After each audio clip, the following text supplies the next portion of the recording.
Hi guys, welcome back to my YouTube channel. तो काफ़ी ज़्यादा टाइम हो गया है कोई भी वीडियो पोस्ट किए हुए, कोई भी वीडियो बनाए हुए। अब मैं ट्राई करूँगी थोड़ा रेगुलर रहूँ, क्योंकि बच्चों के भी अब एग्ज़ाम स्टार्ट हो रहे हैं इसी मंथ से। ठीक है, तो जो आज हम पोएम डिस्कस करने वाले हैं वो है the love song of J Alfred Prufrock. ये पोएम लिखी थी हमारी टी.एस. एलियट ने। तो हमारी पोएम स्टार्ट होती है एक एपिग्राफ से। ये एपिग्राफ लिया गया है दांतेस की इन्फर्नो की 27th कैंटो से।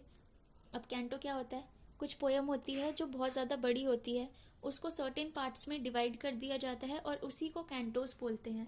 ठीक है, दांतेस की इन्फर्नो में टोटल 34 कैंटोज हैं, जिसमें से 27th कैंटो में से ये एपिग्राफ लिया गया है। ये जो लाइंस हैं जो मैं अभी रीड करती हूँ उसके बाद बताती हूँ। ठीक है, Sio credesse che mia risposta fosse a persona che mia tornasse al mondo. Questa fiamma staria senza più scose, ma perciò che già mia di questa fondo. Non torno vivo alcun sio del vero, senza tema di infamia ti rispondo. ये जो lines है ये बताती हैं Guido और दांतेस की meeting जो कि हुई थी हेल में। ठीक है, जब दांते पहुंचते हैं हेल में तो वो वहाँ पे गाइडो को देखते हैं और शॉक हो जाते हैं। वो उनसे रीज़न पूछते हैं कि तुम हेल में क्या कर रहे हो, तुमने ऐसे क्या पाप किए जो तुम यहाँ पे हो। तो गाइडो एग्री हो जाते हैं बताने के लिए कि उसने क्या सिंस किए थे जब वो जिंदा था, क्योंकि उसको भी पता है कि एक बार कोई इंसान हेल में आ जाता है तो उसका यहाँ से एग्जिट करना बहुत ज़्यादा इम्पॉसिबल है। तो इसीलिए वो अपने सीक्रेट्स बताने के लिए रेडी हो जाते हैं दांते को। और टी.एस. एलियट ने इस एपिग्राफ का यूज़ अपने पोयम में इसीलिए किया है क्योंकि कहीं ना कहीं प्रूफ्रॉक की और गाइडो की कंडीशन सेम ही है, दोनों हेल में हैं। बट डिफरेंस क्या है, जो प्रूफ्रॉक है उसकी मेंटल स्टेट जो है वो साइकोलॉजिकल हेल में है। देखो, अगर मेरी वीडियो थोड़ी सी फास्ट या कुछ स्लो लगे तो यूट्यूब में आपके सेटिंग्स में होता है स्पीड का ऑप्शन। ठीक है, उसको या तो फास्ट कर लेना अगर आपको मेरी स्पीड स्लो लग रही हो तो, या अगर ज़्यादा फास्ट लग रही हो तो स्लो कर लेना। आपको भी प्रॉब्लम नहीं होगी और आपका टाइम भी बच जाएगा। ओके, तो आगे कंटिन्यू करते हैं।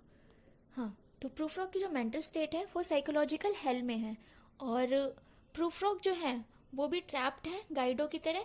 तो इसीलिए जो प्रूफ्रॉक है वो अपने सीक्रेट शेयर करना चाहते हैं, वो क्या फील कर रहे हैं, वो अपने इमोशंस, अपनी फीलिंग्स वो शेयर करना चाहते हैं किसी से, जो कि किसी और को जाके ना बताए।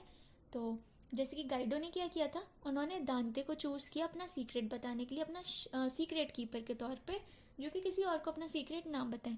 वैसे ही एलियट ने क्या किया है, जो इस पोएम के पोएट हैं एलियट, टी.एस. एलियट, उन्होंने इस पोएम के रीडर्स को प्रूफ्रॉक का सीक्रेट कीपर बनाया है, जो कि उनके सीक्रेट किसी और को जाके ना बताएं। तो इस पोएम का एक शॉर्ट सा ओवरव्यू देती हूँ। ये जो पोएम है ये है एक ओल्ड मैन के बारे में, एक अधेड़ उम्र के आदमी के बारे में, एक मिडिल एज्ड मैन के बारे में, जिसको एक यंग लेडी पे, एक यंग गर्ल पे क्रश है, और वो उसको प्रपोज करने जा रहे हैं, अपनी फीलिंग्स एक्सप्रेस करने जा रहे हैं। बट वो बहुत ज़्यादा नर्वस हैं, उनको बहुत ज़्यादा डर लग रहा है। तो वो अपनी फीलिंग्स उस लड़की को जाके कैसे कन्फेस करे, उसी सब बारे में उन्होंने इस पोएम में लिखा है। और अगर उन्होंने अपनी फीलिंग्स उसको एक्सप्रेस की तो वो एक्सेप्ट करेगी या नहीं, उसका रिएक्शन क्या होगा, तो उसी सब चीज़ के बारे में इस पोएम में बताया गया है। ठीक है, तो ये पोएम हमारी स्टार्ट होती है। Let us go then you and I, when the evening is spread out against the sky like a patient etherized upon a table. Let us go through certain half-deserted streets, the muttering retreats of restless nights in one-night cheap hotels and sawdust restaurants with oyster shells, streets that follow like a tedious argument of insidious intent to lead you to an overwhelming question. Oh, do not ask, what is it? Let us go and make a visit. ठीक है, तो ये poem start होती है। यहाँ पे Prufrock क्या कर रहे हैं, वो रीडर्स को बोल रहे हैं अकम्पनी करो मुझे, मेरे को ये मैं जो ये अपने बता रहा हूँ, अपने एक्सपीरियंस तो नहीं है, बेसिकली वो क्या फील कर रहे हैं, अपनी फीलिंग्स बता रहे हैं। ठीक है, तो मुझे यहाँ अकम्पनी करो ताकि मैं इजीली अपनी फीलिंग शेयर कर सकूँ आप लोगों से। वो एटमॉस्फेयर बता रहे हैं, एक सीन से स्टार्ट हो रही है ये पोएम। तो उस सीन में क्या हो रहा है, काफ़ी ज़्यादा लोनली और मिजरेबल इन्वायरमेंट दिखाया गया है, जैसे कोई दुनिया ख़त्म होने वाली होती है ना, वैसे भले ही वो नहीं हो रही है दुनिया ख़त्म, बट प्रूफ्रॉक को ऐसा लग रहा है, उस सीन को देख के ऐसा लग रहा है कि जैसे प्रूफ्रॉक के लिए वो दुनिया ख़त्म होने वाली है। तो यहाँ के एनवायरनमेंट को, एटमॉस्फेयर को ऐसा डिस्क्राइब किया गया है, काफ़ी ज़्यादा लोनली, काफ़ी ज़्यादा मिजरेबल। एक बेहोश पेशेंट है जो कि एक टेबल पे बेहोश होके पड़ा हुआ है, अनकॉन्शियस सिचुएशन में है, जिसको कुछ भी फील नहीं हो रहा है, वो सुन्न है। ईथराइज्ड मतलब सुन्न है, अनकॉन्शियस है, जो कोई रिप्लाई नहीं कर रहा, जो कुछ रिएक्ट नहीं कर रहा, वैसा अधमरा। ठीक है। स्ट्रीट्स जो हैं वो हाफ डिजर्टेड हैं, जो गलियां हैं वो आधी सुनसान है। घरों में से जो वहाँ पे स्ट्रीट्स के आसपास जो घर है ना, उसमें से कुछ ना कुछ मटरिंग की आवाज़ आ रही है, धीरे धीरे लोगों की बोलने की आवाज़ आ रही है। और जो वहाँ पे रेस्टोरेंट्स हैं वो धूल से भरे हुए हैं, जैसे बहुत सालों से रेस्टोरेंट बंद है और उन रेस्टोरेंट में धूल जम गई है, ऑयस्टर शेल से भर गए हैं। ये गलियाँ जिसमें हम चल रहे हैं ये बहुत ज़्यादा टायरिंग है, बहुत ज़्यादा थकावट भरी है। जैसे हम कोई आर्ग्यूमेंट करने के बाद बहुत ज़्यादा थक जाते हैं ना, वैसा ही यहाँ पे फील हो रहा है इस गलियों में चलते चलते। ओके। तो प्रूफ फ्रॉग बोलते हैं रीडर्स को कि मैं तुम्हें एक सीरियस क्वेश्चन की ओर ले चलता हूँ, बट पूछना मत कि वो क्वेश्चन क्या है, बस मैं तुम्हें बताऊंगा, हिंट्स दूंगा। तो वो रीडर को एक रूम में ले जाते हैं, मतलब एक तरह से ना यहाँ पे सीन चेंज हो गया। अभी हम लोग एक वहाँ के एक सीन की बात कर रहे थे जहाँ पे गली है, घर है, रेस्टोरेंट है। अब जो सीन पोएट डिस्कस करने वाले हैं वो देख के ऐसा लग रहा है कि ना पोएट किसी रेस्टोरेंट में है या किसी पार्टी में है, किसी गैदरिंग में आ रखे हैं। ठीक है। तो in the room the women come and go talking of Michelangelo, the yellow fog that rubs its back upon the window panes, the yellow smoke that rubs its muzzle on the window panes, licked its tongue into the corners of the evening, lingered upon the pools that stands in rain, let fall upon its back the soot that falls from chimneys, slipped by the terrace, made a sudden leap, and seeing that it was a soft October night, curled once about the house and fell asleep. तो यहाँ पे जो women है, यहाँ पे proof frog बताते हैं कुछ वुमेन के बारे में जो कि माइकल एंजेलो के बारे में बात कर रही हैं। माइकल एंजेलो कौन है? वो एक इटालियन पेंटर हैं, उसके बारे में बात कर रही हैं। तो प्रूफ फ्रॉग बोलते हैं कि ये जो मॉडर्न वुमेन है इनको आर्टिस्ट के बारे में ज़्यादा नॉलेज नहीं है, बट इनको उसके बारे में डिस्कस करना है, क्योंकि just because he is a trending topic तो उनको ये डिस्कस करना है। तो यहाँ पे जो एक्सप्लेनेशन दी गई है, ये लाइंस पढ़ के तो ऐसा लग रहा है जैसे कि प्रूफ फ्रॉग किसी गैदरिंग में आ रखे हैं, किसी पार्टी में आ रखे हैं, जैसे कि अभी मैंने बताया। तो यहाँ पे जो वुमेन है वो बहुत ज़्यादा बिजी है अपने कॉन्वर्सेशन में, और पोएट जो है वो अपने आप, पोएट कह रही हूँ, ये जो प्रूफ फ्रॉग है वो अपने आप को बहुत ज़्यादा लोगों से ना डिस्कनेक्टेड सा फील कर रहे हैं, उनके साथ घुल मिल नहीं पा रहे, बहुत अलग अलग से कोने में नहीं होते वैसा फील कर रहे हैं। यहाँ पे क्योंकि जो लेडीज़ है, वुमेन है, मॉडर्न वुमेन है, वो माइकल एंजेलो के बारे में बात कर रही हैं। तो प्रूफ फ्रॉग कहते हैं कि ये मॉडर्न वुमेन है, इनको शो ऑफ करने के लिए एक टॉपिक चाहिए, तो इसीलिए वो लोग डिस्कस कर रहे हैं। ठीक है।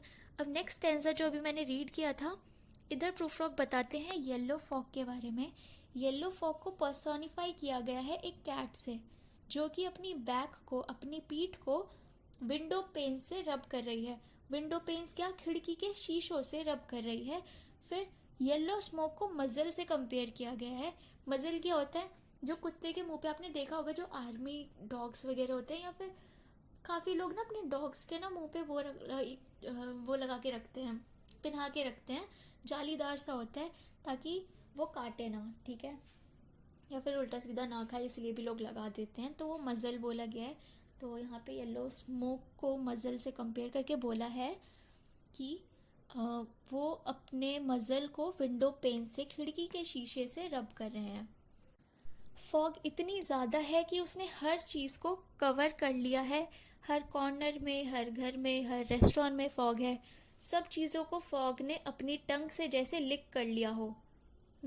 वो जो फॉग है वो पूल्स में है, ड्रेन्स में है। पूल्स आपको पता ही है, स्विमिंग पूल्स, ड्रेन यानी नाले, वहाँ पे भी फॉग पहुँच गई है। येलो फॉग जो है वो अलाउ कर रही है चिमनीज़ को कि उसकी सूट, स्मोक आके फॉग में मिल जाए। चिमनीज़ में जो काला धुआं होता है उससे आके मिल जाए। जब फॉग जो है वो इससे मिलती है, सूट से मिलती है, तो वो स्मोक बन जाती है। ठीक है। फिर टेरेस से स्लिप होकर अक्टूबर नाइट में सीधा फॉग जंप कर रही है, और फॉग एक घर में जाके घुसती है और वहीं सो जाती है, मतलब वहीं रुक जाती है। ओके। तो फिर प्रूफ्रॉग बताते हैं येलो फॉग के पास कितना टाइम है वो स्ट्रीट में घूमे, विंडो पेन से अपनी बैक रब करे। येलो फॉग के पास बहुत टाइम है अपने चेहरे को तैयार करने का जिससे तुम मिलो। या प्रूफ्रॉग, यहाँ पे प्रूफ्रॉग अपनी बात कर रहे हैं कि वो कन्फेस करने से पहले अपने आप को प्रिपेयर कर ले, इतना टाइम है, ठीक है। And indeed, there will be time for the yellow smoke that slides along the street, rubbing its back upon the window panes. There will be time to prepare a face to meet the faces that you meet. There will be time to model and create, and time for all the works and days of hands that lifts and drop a question on your plate. Time for you and time for me, and time yet for 100 decisions, indecisions, and for 100 visions and revisions before the taking of a toast and tea. तो प्रूफ्रॉग यहाँ पे बोलते हैं कि yellow smoke के पास काफ़ी ज़्यादा time है, इतना टाइम है कि वो स्ट्रीट में घूमे, विंडो पेन से, खिड़की के शीशे से अपनी बैक को रब करे। येलो फॉग के पास बहुत टाइम है अपने चेहरे को तैयार करने का जिससे तुम मिलने जा रहे हो, जिससे तुम मिलोगे। यहाँ प्रूफ्रॉग अपने बारे में बता रहे हैं क्योंकि वो जिस यंग लेडी से मिलने जा रहा है उससे मिलने से पहले उसको अपने आप को प्रिपेयर करने के लिए बहुत टाइम है। प्रूफ्रॉग कहते हैं कि इतना टाइम है कि मर्डर भी किया जा सके और कोई नई क्रिएशन भी की जा सके। इतना टाइम है कि आप अपने सारे काम कर सकते हो, क्वेश्चंस को लिफ्ट कर सकते हो, ड्रॉप कर सकते हो, दोनों करने का टाइम है। और 100 डिसीजंस के लिए भी टाइम है। आप 100 बार, जैसे कि प्रूफ्रॉग यहाँ पे बोलते हैं कि मैंने 100 बार डिसाइड किया कि यंग लेडी से मैं क्या पूछूं, 100 बार उन क्वेश्चंस को सोचने का और रिवाइज करने का टाइम है। In the room, the women come and go, talking of Michelangelo, and indeed there will be time to wonder, do I dare and do I dare? Time to turn back and descend the stair with a bald spot in the middle of my hair.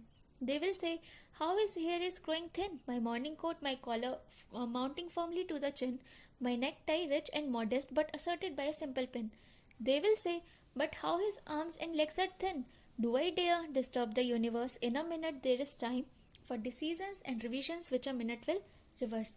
अब वापस से प्रूफ्रॉग आते हैं उसी room में जहाँ पे वो हैं, जिस गैदरिंग में वो हैं।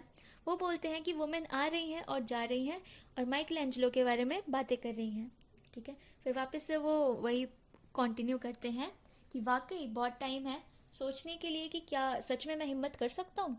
और अब टाइम आ गया है स्टेयर्स से उतरने का, सीढ़ी से उतरने का अपने इस गंजे सिर के साथ।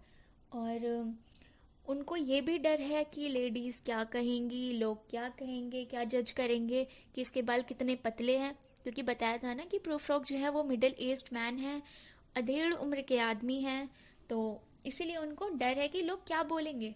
फिर प्रूफ्रॉग बोलते हैं उन्होंने अपना मॉर्निंग कोट पहना जिसका कॉलर जो है वो चिन तक आ रहा है और एक सुंदर सी नेकटाई पहनी है, जो टाई होती है वो पहनी है, जिसको एक सिंपल पिन से एडजस्ट कर रखा है। अब वो फिर बोल रहे हैं कि वो लोग क्या बोलेंगे कि इसके हाथ और पैर कितने पतले हैं, क्या मैं हिम्मत कर सकता हूँ। प्रूफ्रॉग बोलते हैं ऐसा, क्या मैं हिम्मत कर सकता हूँ पूछने की, क्योंकि ये सवाल ऐसा है जिससे मेरा पूरा यूनिवर्स डिस्टर्ब हो जाएगा, ठीक है। प्रूफ्रॉग बहुत ज़्यादा नर्वस हैं, बहुत ज़्यादा डरे हुए हैं। उनको यही डर है कि वो क्या रिएक्ट करेगी जिसको वो अपनी फीलिंग्स एक्सप्रेस करने वाले हैं।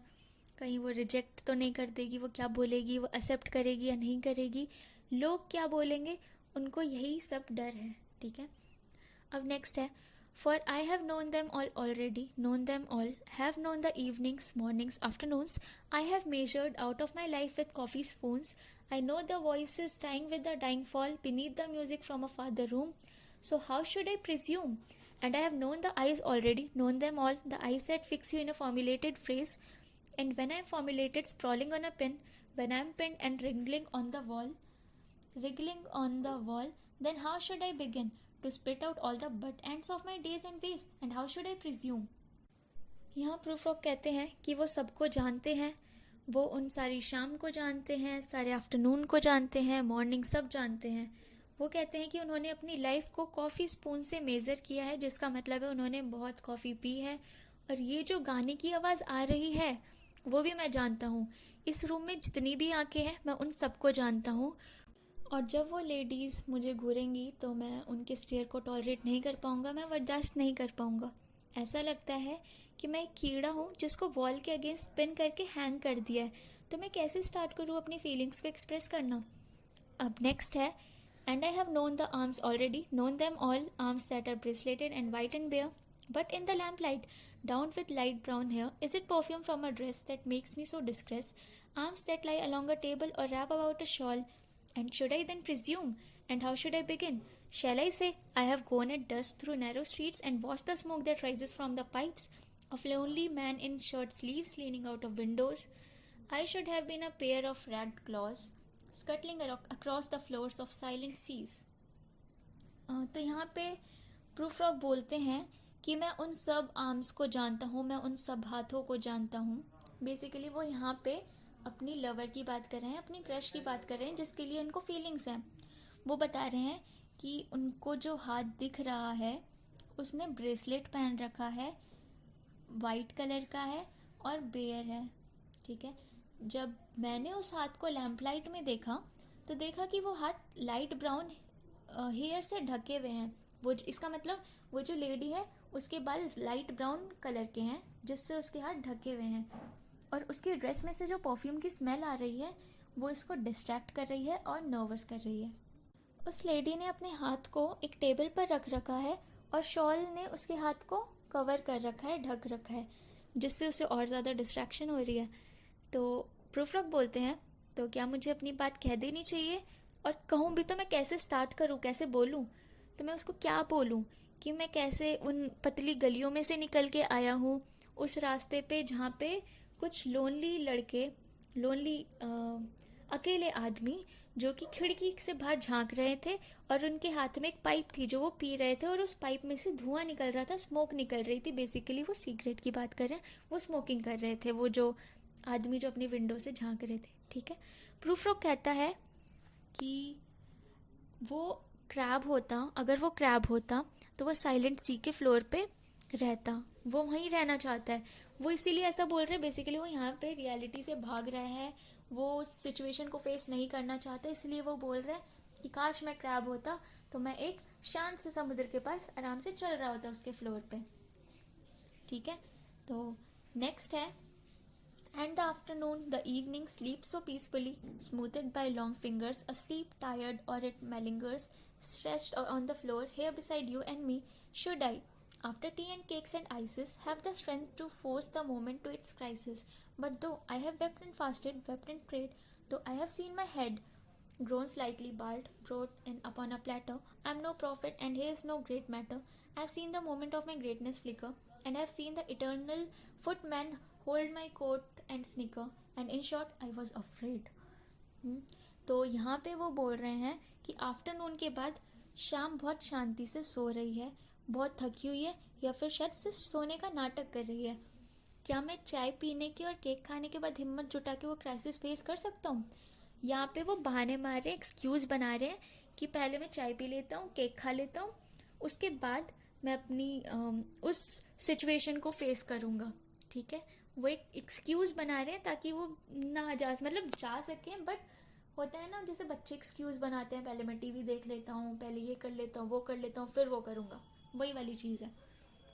तो यही वो बोलते हैं कि क्या मैं ये चाय पीने के बाद, केक खाने के बाद हिम्मत जुटा सकता हूँ वो सिचुएशन फेस करने की? बट वो बोल रहे हैं प्रूफ्रॉक कि उन्होंने बहुत ज़्यादा फास्ट रखे हैं, बहुत प्रे किया है गॉड को उसके लिए। ऐसा फील हो रहा है जैसे, प्रूफ्रॉक अपने बारे में बोलते हैं कि ऐसा फील हो रहा है जैसे मेरे गंजे सर को काट कर तुम्हारे सामने किसी ने प्लेट में रख के तुम्हारे सामने प्रेजेंट कर दिया है। अब वो बोलते हैं I am not a profit, मैं कोई गॉड नहीं हूँ। ऐसा लगता है जैसे गॉड ऑफ डेथ मेरा कोट पकड़कर मुझ पर हंस रहे हैं, और इन शॉर्ट मैं बहुत ज़्यादा डरा हुआ हूँ। इसके आगे का मैं अब अपनी नेक्स्ट वीडियो में बनाऊँगी, क्योंकि ये वीडियो ऑलरेडी बहुत ज़्यादा लेंदी हो गई है। और अगर यहाँ तक कोई डाउट हो तो मुझसे कमेंट सेक्शन में पूछ लेना। अदरवाइज़ इस पार्ट के बाद नेक्स्ट वाला पार्ट देखना मत भूलना, क्योंकि उसमें आगे का पार्ट मैंने कंटिन्यू किया है। छोटी सी वीडियो होगी, आई थिंक 8-9 मिनट की वीडियो होगी, जल्दी ख़त्म हो जाएगी, ठीक है। Thank you so much.